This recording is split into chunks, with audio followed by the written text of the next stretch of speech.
You don't give a about me. Well, all you care is about you and you being okay and you screwed up in your dumb head.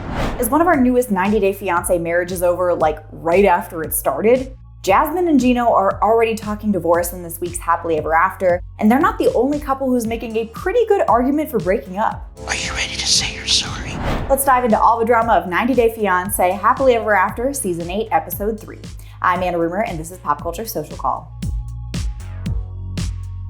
Let's start with Jasmine and Gino, whose honeymoon stage is definitely over after they learned in last week's episode that Gino messed up the K1 visa paperwork and left Jasmine's sons out, meaning it could be 2 years before she gets to see her kids again, and she is devastated. please hire a lawyer, And I'm not gonna use the lawyer. I cannot take that risk.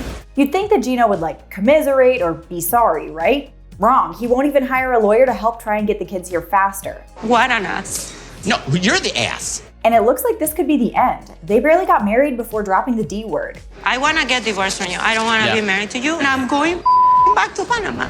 Rob and Sophie are our other newlyweds from last season, and they're doing almost as bad as Jasmine and Gino. Sophie thinks about coming home to Rob after their selfie booth date, but she's met with a pretty interesting list of rules when she goes for a trial run. Don't get mad at me when you don't get what you want.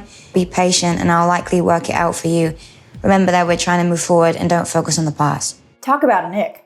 These two do seem to kind of mend things later at line dancing, but I'm sure it won't last very long because Sophie's male friend is coming to visit, and Rob is so accommodating of her friends normally. If this dude doesn't look like Gollum, then I don't like it. When it comes to accommodating though, no one is more accommodating than Nicole. It's Mahmoud's first day in the US and she's taking him to the Santa Monica Pier, despite it being something he absolutely would not be into. I don't like anything busy. I don't like bunch of cars. Then they see this woman in a headscarf and it sparks a whole argument. Stop dead in your tracks to there. Stop what? Like truly, this isn't even 24 hours after he got there, guys. If you want to be a little womanizer, you can go back to Egypt.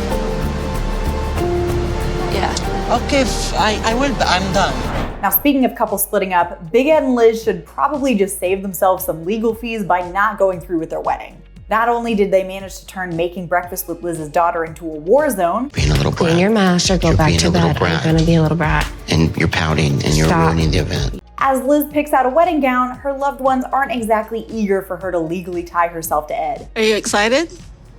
Yeah, sorta. Now, luckily, we've got Ashley and Manuel to bring a little levity into our show. They continue to have these communication problems, Manuel is struggling to learn English, normal stuff. So the solution is obviously giving him a witchy bath in the moonlight, and they have an audience. En Ecuador tenemos muchas mapaches. Yo creo que estos mapaches han venido de Ecuador a ver mi baño espiritual y decirme, no te bañas. No, this is good. The tree is a protector. There's a whole raccoon family in there.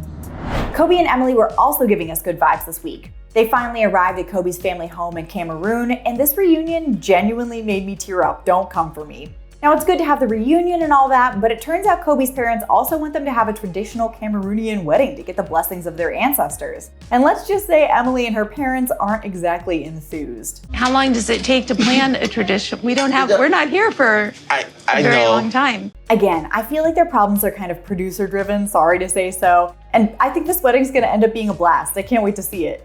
I don't know, am I being too tinfoil hat right now? Let me know in the comments, like and subscribe while you're there, then head over to popculture.com for the latest entertainment news.